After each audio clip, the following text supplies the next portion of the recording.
आज की जो टॉपिक है आंसुओं के साथ प्रार्थना करना। आंसुओं के साथ जो प्रार्थना करना, उसके जो महत्व जो साधारण प्रार्थना करने से कई गुना ज़्यादा है। क्योंकि आंसू जब बहाता है, नहीं तो हम जब रोता है तो हमारी सृष्टिकर्ता पर सीधी पहुंचता है। हमारी आंसू, हमारी जो रोना डायरेक्ट सृष्टिकर्ता के पास पहुंचता है वो। क्योंकि रोना और आंसू हमारी अंदर की आत्मा छूने से, आत्मा के द्वारा पैदा होता है, और आत्मा आत्मा के साथ एक संबंध है आंसू बहाते हुए जो प्रार्थना जो है। इसलिए हमारी जो प्रार्थना सिर्फ ओटोम से ना रहे, उससे भी बढ़कर इन दिनों में उसको आंसू में बदलने के लिए हम कोशिश करना है, यही मैं आज बोलने चाहता हूं। क्योंकि आत्मा का जो एक भाषा है आंसू, जितना आप आंसू बहेगा उतना आपको आशीष मिलेगा। और हम जो आंसू जो बहाता है जमीन की ओर, नीचे की ओर जाता है, लेकिन वो पहुंचता तो स्वर्ग की ओर पहुंचता है। आंसू नीचे की ओर बह के जाता है, लेकिन वो पहुंचता तो स्वर्ग की ओर पहुंचता है। स्वर्ग में ये सारे आंसुओं को इकट्ठा रखता हूं, उसी का सभी का आंसुओं के एक एक बूंद का भी हमें जवाब मिलेगा और आशीष मिलेगा। क्योंकि आंसुओं की जो प्रार्थना पवित्र होती है, शुद्ध होती है, वो हृदय की गहराई से निकलती है। इसलिए परमेश्वर हमेशा हर व्यक्ति के आंसुओं को देखता है। हम बाइबल पढ़ेगा तो इस बारे में बहुत सारी बातें हम सीख सकते हैं। आइए हम एक वचन पढ़े, भजन संहिता 126 5 और 6 पढ़े। जो आंसू बहाते हुए बोते हैं, वो जय जयकार करते हुए लवने पाएंगे। चाहे बोने वाला बीज लेकर रोता हुआ चल जाए, परंतु वो फिर पुलियां लिए जय जयकार करते हुए निश्चय लौट आएगा। जो आंसू बहाते हुए जो बो देगा,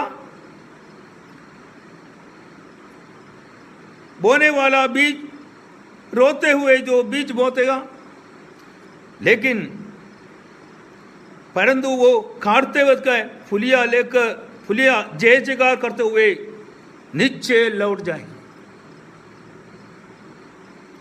जो आंसुओं के साथ जो प्रार्थना जो करने वाला जरूर जय जयकार पाएगा, और उनको बहुत सारी जो पुलिया फल मिल जाएगा। ये जो भजन संहिता में हमने जो पढ़ा है। तो आंसुओं की जो कीमत हम नहीं समझते, बहुत बड़ी कीमत है उसका।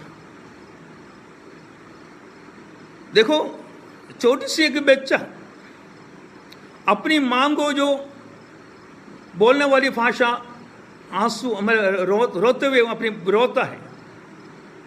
बच्चे को दूध नहीं चाहिए तो रोएगा, नींद आ गया तो रोएगा, कोई डिस्टर्बेंस आ गया तो रोएगा, डर गया तो रोएगा। बच्चा का जो रोना मां के साथ कम्युनिकेशन करता है, मतलब मां के साथ अपनी जो बातों को समझाने के रहता है, रोते रहता हूं। रोना जो है अपनी सृष्टिकर्ता, अपनी मां के साथ बात करने का एक तरीका है। वैसे हम देख सकते हैं कि हमारी जो रोना, हमारी सारी जो रास्ता जब बंद हो जाए, हमें कोई सहारा नहीं हूं, हम चारों तरफ बंधा हुआ है और आगे बढ़ नहीं पा रहा हो, तब हम भी क्या होते, कई बार आंसू बहा जाते हैं। लेकिन उस आंसुओं को परमेश्वर देखता है, आंसुओं को परमेश्वर देखता है, क्योंकि आंसू आत्मा का भाषा है। जो रोना आत्मा का भाषा होने की वजह से हमारी सृष्टिकर्ता पर वो पहुंचता है, डायरेक्ट पहुंचता है।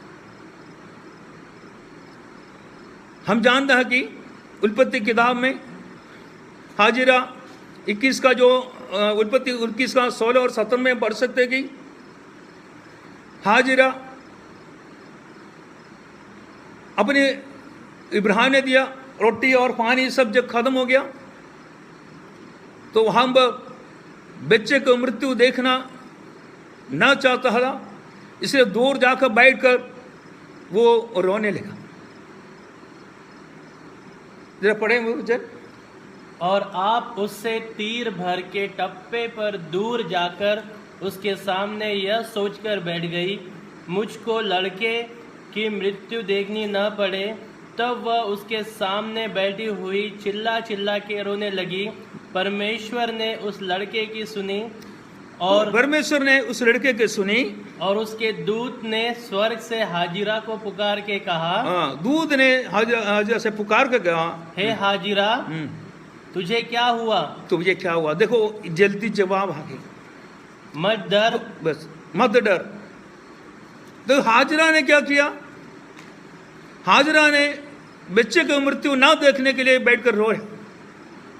बच्चे ने भी वहां रोया, सिर्फ रोया, लेकिन स्वर्ग से दूत को भेजकर परमेश्वर ने उनको जवाब दे रहा है, तो मत डर, क्योंकि उनकी आंसू ऊपर पहुंच गई, उनकी रोने की आवाज वहां पहुंच गई। इसलिए जो रोना और आंसू जो है स्वर्ग की भाषा है। वो आप लोग स्वर्ग की भाषा है। वो स्वर्ग में हमारी बातों को पहुंचाने के लिए, परमेश्वर की ओर हमारी जो बातों को पहुंचाने के लिए, डायरेक्ट पहुंचाने के लिए, जल्दी पहुंचाने का एक ही रास्ता है, आंसू बहा के प्रार्थना करो। मैंने यहां पर जितना भी जो आ रहा है, सभी लोगों से मैं पूछता हूं, सभी मतलब ज्यादातर लोगों से मैं पूछता हूं, तुम्हारी प्रार्थना में आंसू आता है नहीं? तुम रात को प्रार्थना करते तो आंसू आता है नहीं आता है? पूछता मैं। नहीं तो बहुत बड़ी कमी हूं। हम प्रार्थना करते हुए तो आंसू आना चाहिए। बिना आंसुओं का प्रार्थना करने से वो डायरेक्ट पहुंचना दिक्कत पड़ता है। लेकिन तुम आंसू जरा सा बहते ही, तुम्हारी ओठों से निकलने वाला शब्द कम है तो भी 2-3 बूंद आंसू भी बह गया तो परमेश्वर समझ सकते हैं कि उस आंसुओं के पीछे क्या क्या है, आपकी परेशानी क्या, आपका दर्द को समझ सकते हैं। फिर आपको बोलने का जरूरत नहीं, वो आंसुओं को देखकर परमेश्वर समझ सकते हैं। हाजिरा का बच्चे का जो आंसुओं को देखकर वहां की समस्या को समझ सकता था, परमेश्वर ने अपने दूतों को भेजा। इसलिए हम लोग जो प्रार्थना करते वक्त आंसू बहाना बहुत जरूरी है। बिना आंसू बहाते हुए इन दिनों में प्रार्थना करना नहीं चाहिए, मैं बोल रहा हूं, क्योंकि आपको टाइम है अभी। जब तक आंसू नहीं आएगा तब तक बैठते रहो, प्रभु के संग चरणों पर बैठो। आंसू जब तक आएगा नहीं तब तक वहां बैठो। जब आंसू आने के बाद ही आंसुओं के साथ प्रार्थना करना बहुत जरूरी है। उसमें जल्दी जवाब मिलेगा, क्योंकि वो डायरेक्ट परमेश्वर वो स्वीकार करता है, क्योंकि वो हृदय की गहराई से आ रहा हूं, उसमें एकदम सच्चाई हूं। क्योंकि ओठों से निकलने वाला शब्द में हम कई जैसे मर्जी बोल सकते हैं, लेकिन आंसू ऐसे नहीं हो, वो सच्चाई की ओर, आत्मा की ओर से निकल रहा हूं। अंदर की दर्द, अंदर की आत्मा के द्वारा आंसू बहता है। इसलिए आंसू बहाना प्रार्थना के साथ बहुत जरूरी है इन दिनों में। बाइबल में हम कई ऐसे बहुत सारी बातों को हम देख सकते हैं कि जहां पर भी आंसू बहाया वहां परमेश्वर काम कर रहा है। बहुत बड़े बड़े काम आंसुओं को देखकर कर रहा है। हम नेहम्याह की किताब में हम देखेगा तो उसका 1-3 और 4 पढ़े। उन्होंने मुझसे कहा, जो बचे हुए लोग बंधुआई से छूटकर उस प्रांत में रहते हैं वे बड़ी दुर्दशा में पड़े हैं और उनकी निंदा होती है, क्योंकि यरूशलेम की सरपना टूटी हुई और उसके फाटक जले हुए हैं। ये बातें सुनते ही मैं बैठकर रोने लगा।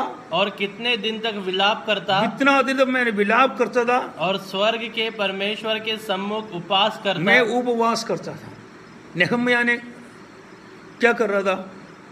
अपने लोगों संकट में पड़ा है, दुख में पड़ा है, निंदा उठा रहा है, उनके सारी जो देश बर्बाद हो गया,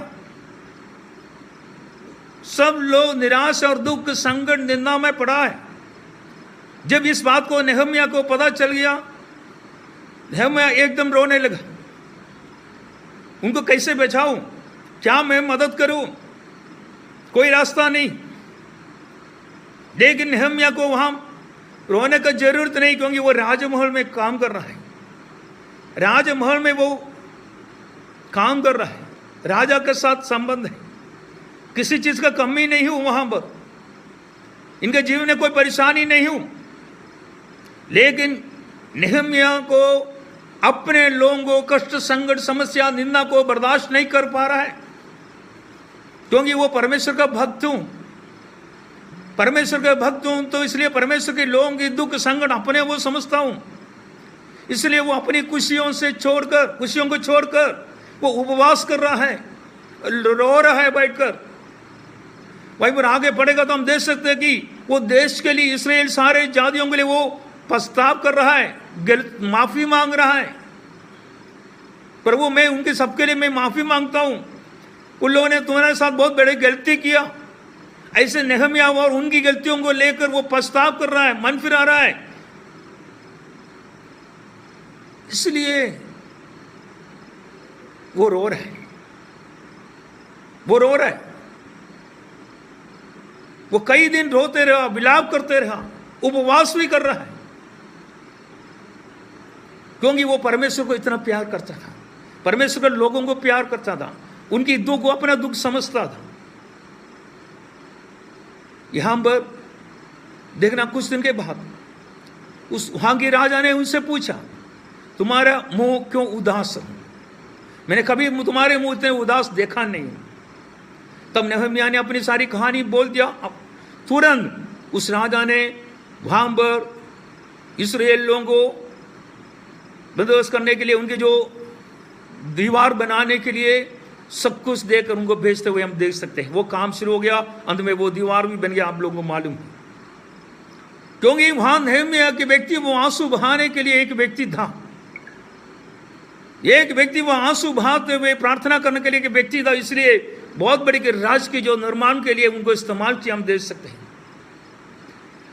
ऐसे इन दिनों में हम लोग दूसरे के लिए आंसू बहाते हुए, हमारी जो राज्य के लिए, देश के लिए, सारे मानव जातियों के लिए बीच में खड़ा होकर आंसू बहाने वाला लोग बहुत जरूरत है, तब परमेश्वर की आत्मा काम कर सकते हैं। इधर नेहम्याह ने आंसू बहाया, उपवास किया, इसलिए वहां बहुत बड़े काम हो गया। उसके पीछे उनके आंसू, उनकी जो विलाप, उनके उपवास बहुत बड़ी मतलब बहुमूल्य निकला। इसलिए इन दिनों में इन बातों को हम भी ध्यान देना है। हमारे द्वारा परमेश्वर बहुत कुछ काम करना चाहता है, तो हमें परमेश्वर आपको भी इस्तेमाल करना चाहता है, तो आप एक आंसू बहाने वाली व्यक्ति होना चाहिए। आप परमेश्वर के संगति में बढ़कर रोने वाले व्यक्ति होना चाहिए। आपके अंदर के बोझ होना चाहिए और परमेश्वर को करने के लिए प्यार होना चाहिए। अपने लोगों को, मसीह लोगों को अपने लोग समझने वाला होना चाहिए, उनका दुख अपना दुख समझना चाहिए। ऐसे लोग इन दिनों में होना चाहिए। हम लोग भी उसमें से एक बन जाए इन दिनों में। आप भी इन दिनों में ऐसे एक व्यक्ति बन जाएं, आंसू बहाते हुए परमेश्वर पर संगति पर बैठकर प्रार्थना करने वाला, रोने वाला व्यक्ति बन जाएं। एक सही भक्त, मेरे हिसाब से एक सही भक्त तो वो जो प्रार्थना के लिए बैठते ही मेरे से उनके आंखों के आंसू जरूर भरेगा, मेरे विश्वास है। एक सही भक्त तो उनकी आंखों में आंसू से भरेगा और प्रार्थना करते उठते हुए भी वो आंसू से भरा हुआ होगा, क्योंकि वो आंसुओं की जो प्रार्थना जो है आत्मा का साथ का प्रार्थना है, और बहुत बड़ी तगड़ी प्रार्थना है। सबसे ऊंची लेवल की एक प्रार्थना है, आंसुओं के साथ प्रार्थना। उस प्रार्थना जो है परमेश्वर देखता है और समझता हो। तो इसलिए हमारी आंखों में आंसू इन दिनों में कम है तो अपने जीवन की कमी हूं, हमारे साथ की जो परमेश्वर का रिश्ते की कमी हूं, इसलिए हमारे आंखों में आंसू प्रार्थना में नहीं आ रहा। तो इन दिनों में अपनी रिश्ता परमेश्वर के साथ बढ़ाओ। ज्यादा टाइम जब तक आंसू नहीं आएगा तब तक बैठते रहो बैठते रहो। अब टाइम तो है, दिन को रात को अकेला बैठकर प्रार्थना करो। ईश्वर ने भी बोला जब प्रार्थना करते वक्त तो कमरा बंद करके अकेला गुप्त रूप से आकर प्रार्थना करो, क्योंकि गुप्त रूप से मुझे देख सकते हैं, मेरे साथ संबंध कर सकते हैं। हम अपनी सारी बातों परमेश्वर से खोल खोल के दोस्त समान बोल सकते हो। आपका दुख संकट कोई किसी को बोल नहीं सकते, लेकिन प्रभु यीशु से सब बोल सकते हैं आपको, क्योंकि वो बोले तुम मेरे दोस्त हो। हम परमेश्वर के साथ सब कुछ बोल सकते हैं। तो ऐसे जो प्रार्थना जो करेगा तो हम सारी की सारी दिल की गहराई सच्चाई को उनसे बोल सकेगा, साथ साथ हमारी सारी दुख संकट को उनके साथ बांट मतलब उनको शेयर कर सकेगा। और एक बार आंसुओं के साथ प्रार्थना करके आप उठेगा तो आपको मन में एक तसल्ली होगा कि मेरी प्रार्थना जरूर सुना, क्योंकि मैं गहराई से प्रार्थना किया, आंसुओं के साथ प्रार्थना किया, मेरे आंसुओं को परमेश्वर देखा है। हाजरा का आंसू को देखा, बच्चे के आंसुओं को देखकर परमेश्वर ने वहां काम किया। वही परमेश्वर आज भी है। हमारा प्रभु यीशु मसीह भी आंसू बहाया। यूहन्ना 11 का 33 में हम देखेगा तो वहां पर देख सकते, 33 से लेकर 35 तक पढ़ेगा तो हम देख सकते हैं कि जब यीशु मसीह मार्था और मरिया के घर में आया था, लाजर मरा हुआ है, उस वक्त मरिया और यहूदी लोग यीशु को देखकर यीशु के पास रोने लगा। रोते ही वहां पर लगा कि यीशु का मन टूटने लगा, एकदम दुख से भर गया। और 11 का 35 में हम देख सकते हैं कि यीशु ने रोया। पढ़े 33। जब यीशु ने उसको और उन यहूदियों को जो उसके साथ आए थे रोते हुए देखा तो आत्मा में बहुत ही उदास और व्याकुल हुआ और कहा, तुमने उसे कहाँ रखा है? उन्होंने उससे कहा, हे प्रभु चलकर देख ले। यीशु रोया। देखो यीशु वहां पर रोए। रोने के बाद यीशु वहां पर रोया। वो मानसिक तौर से वहां पर उनकी जो दुख संकट को देखकर वो भी रोए। उसके बाद हम देख सकते जल्दी वो उठकर जाकर पत्थर को हटाकर लाजर बाहर निकाल दी, क्योंकि उनकी आंसू पिता देख रहा है। यीशु ने भी रोया। यीशु भी प्रार्थना करते हुए रोता था। इब्रानियों की किताब 5 का 7 में हम पढ़ सकते हैं कि वहां पर यीशु जब वो इस संसार में मानुष्य रूप से था, तब पढ़ो 5 का 7 से पढ़े। यीशु ने अपनी देह में रहने के दिनों में, यीशु ने अपने देह में रहने के समय पर ऊंचे शब्द से पुकार के आंसू बहाकर उसे जो उसको मृत्यु से बचा सकता था, उसके जो मृत्यु से बचा सकता था, उनसे प्रार्थना और विनती की और भक्ति के कारण उसे सुनी गई। हालेलुया। यीशु मसीह जगत में यहां पर जब था तब उनकी प्रार्थना का भी शैली यही था। यीशु अपने पिता से आंसू बहाकर रोते रोते अपने पिता से प्रार्थना करता था। देखो यीशु होते भी ना यीशु में कोई कमी नहीं, ना पाप नहीं हूं, सब कुछ है, फिर भी अपनी पिता से वो रो के आंसू बहाते वो प्रार्थना करता था। यीशु ने एक नमूना, एक एग्जाम्पल हमें दिया है कैसे प्रार्थना करेगा। कैसे प्रार्थना करना है। इसलिए हम लोग भी परमेश्वर से जब प्रार्थना करते हुए आंसू बहाते बहाते करना है। हम रोते रोते परमेश्वर से प्रार्थना करना है। हमारी प्रार्थना के दौरान आंसू भी साथ होना चाहिए।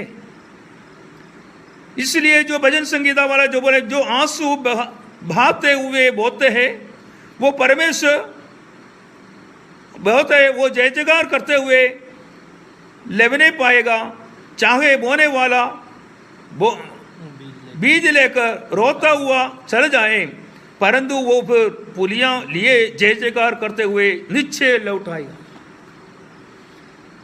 आप जय जयकार करते हुए पुलियां लेकर नीचे लौटना है तो आंसू बहाते हुए बोलना पड़ेगा, आंसू बहाते हुए आपको प्रार्थना करना पड़ेगा। आज तक आपका प्रार्थना में आंसू नहीं आ रहा तो आज से एक निर्णय लीजिए, जब तक मैं आंसू नहीं आएगा तब मैं प्रार्थना करूंगा। क्योंकि आपकी दिल की गहराई की प्रार्थना परमेश्वर चाहते हैं, आत्मा की प्रार्थना चाहते हैं। जो आंसू बहाना और रोना आत्मा की भाषा है, वो आत्मा का भाषा है, वो डायरेक्ट सृष्टिकर्ता में पहुंचता है। हम जानते हैं कि छोटे छोटे बच्चा जो है, अभी 1 साल के बच्चा है, अपनी मां से जो बात करने का तरीका रोना के द्वारा है और कुछ मालूम नहीं। जानवर हो, चिड़िया हो, सारी बच्चा जो अपनी मां से जो बात कैसे करता है, रोते रोते प्रार्थना कर, रोते रोते अब बात करता है, क्योंकि उनकी भाषा वो है। जो सृष्टिकर्ता के साथ बात करने का भाषा है रोना। हमारे सृष्टिकर्ता के साथ हम बात करने की एक भाषा है रोना। इसलिए हम भी जो है शरीर से हम बड़ा है तो भी बच्चे समान बन जाओ। इसलिए यीशु बोला कि तुम बच्चे के समान बन जाओ।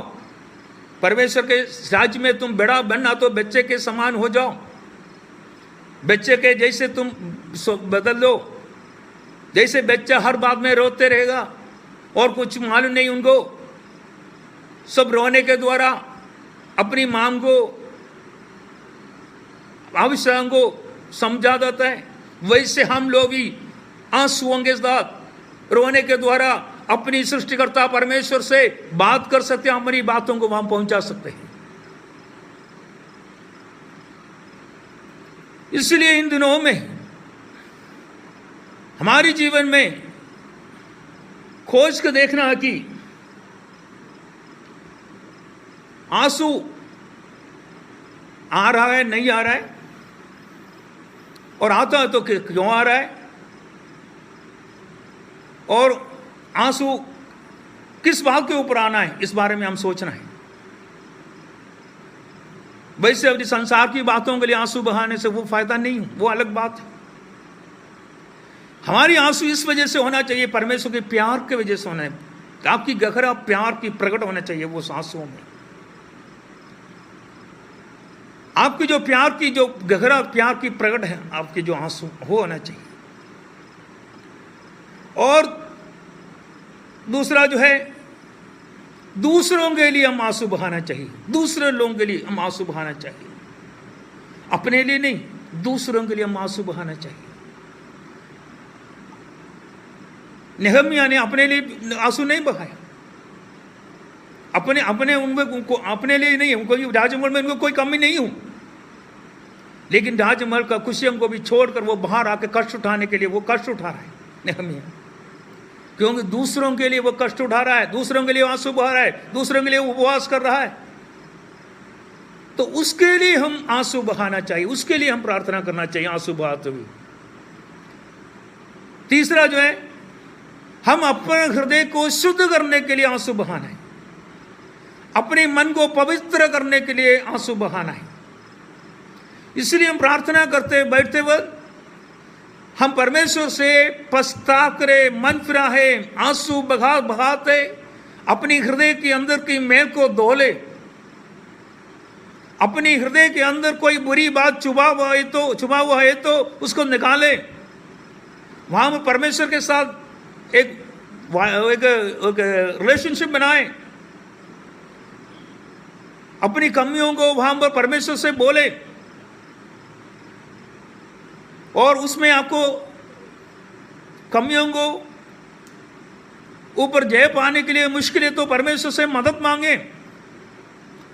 आप एक पश्चाताप की प्रार्थना, उसमें आपको आंसू बहा सकते हैं। मन फिराने वाला, पश्चाताप करने वाला एक प्रार्थना, अपनी गलतियों को, अपनी फेलियर्स, पिछले फेलियर्स, अपनी जो पराजित बातों को, ये सब याद करते हुए उसके लिए हम प्रार्थना कर सकते हैं आंसू बहाते हुए। और हम अपनी आत्मिक बढ़ोतरी के लिए हम आंसू बहा सकते हैं। सभी चाहते हैं आत्मिक बढ़ोतरी पाना है, लेकिन वो नहीं हो रहा है, तो उसके लिए आपको आंसू बहा के बोले, प्रभु मैं आत्मिकता में बढ़ने चाहता हूं, तू मुझे मदद कर। उसके लिए आप उपवास करें, प्रेयर करें, आंसू बहा के प्रार्थना करें। जरूर परमेश्वर आपकी अच्छा अभिलाषाओं को, इच्छा को जरूर पूरा करेगा।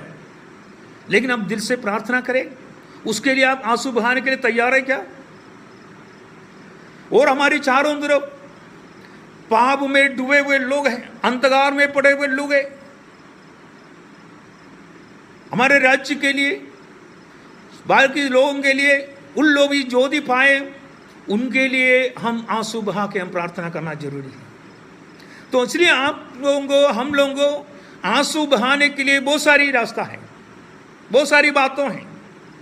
दूसरे के लिए प्रभु के प्यार की वजह से, और आत्मा की भोज और पश्चाताप करने के लिए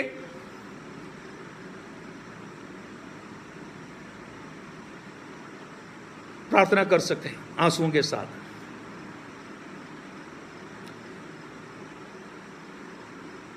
तो उसके साथ उससे क्या होता है, परमेश्वर के साथ एक ऐसे प्रार्थना करने वाला परमेश्वर के साथ की रिश्ता एकदम पक्का हो जाते हैं, एकदम अच्छा हो जाता है। रिलेशनशिप परमेश्वर के साथ की बहुत अच्छा हो जाती है।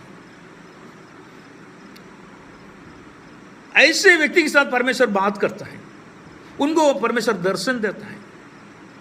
सिर्फ परमेश्वर प्रार्थना सुनने वाला नहीं, बल्कि वो जवाब भी देने वाला है। अपनी भक्तों के साथ जरूर जवाब देने वाला है। वो दर्शन देता है, वो वचन से बोलता है। तो ऐसे एक लेवल में हम आना चाहिए। हम परमेश्वर से आंसुओं के साथ प्रार्थना करके एक रिश्ता बनाए, साथ साथ परमेश्वर भी अपनी बातों को हमसे बोल सके, दर्शन पाए, उनकी इच्छाओं हम समझ सके। उस लेवल में हमारी आत्मीयता को बढ़ाना चाहिए। लेकिन जो व्यक्ति बिना आंसुओं के प्रार्थना करने वाला व्यक्ति को ये रिश्ते में आना मुश्किल, क्योंकि ये प्रार्थना का एक हाई लेवल है, अलग लेवल है। ये प्रार्थना का एक अलग लेवल है, ये साधारण प्रार्थना नहीं है। आप जो रोज ओठों से जो बोल रहा है वो प्रार्थना नहीं हूं, उसकी ताकत कम है। इसमें बहुत बड़ी ताकत है, पावरफुल है। ये आंसू बहाते जो प्रार्थना बहुत पावरफुल है, वो डायरेक्ट परमेश्वर के पास पहुंचता है और इनको जवाब तो देना ही पड़ेगा। मैं बोले आंसू नीचे को जा रहा है, लेकिन तुम्हारी जो ये सब कुछ पहुंचना वो स्वर्ग में जाकर पहुंचता है। इसलिए हम जितना भी आंसू बहाया यीशु मसीह के पीछे चलते हुए, यीशु मसीह के पीछे चलने से और उनको प्यार करने से और उनके साथ अच्छा रिश्ता बनाने से, जितना भी आंसू आने अभी तक तो हमने जो बना किया है वो सब परमेश्वर रखा हुआ है। वो आपके बोता हुआ है, बीज है। यहां पर जो भजन संगीता बोल गए वो बोता हुआ बीज है। एक बूंद भी आपने आंसू जो बहुत बीज भी आपने बो दिया तो 60-100 गुना करके उसका आशीष पाएगा। एक बीज बोने से 30-60-100 गुना उसका फल निकलता है। वैसे एक बूंद आंसू आप बहाने से 100 गुना करके उसका आशीष मिलेगा। तभी तो भजन संगीता बोला कि जो आंसू बहाते हुए बोते हैं वो जय जयकार करते हुए लेवने पाएंगे। इसलिए जो आंसू एक बूंद भी आप बो देखा तो कई गुना करके आप आशीष पाएगा। आप जय जयकार करके आगे बढ़ सकते।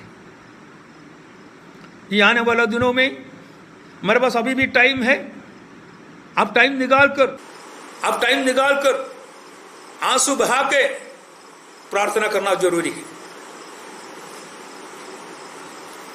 हालेलुया।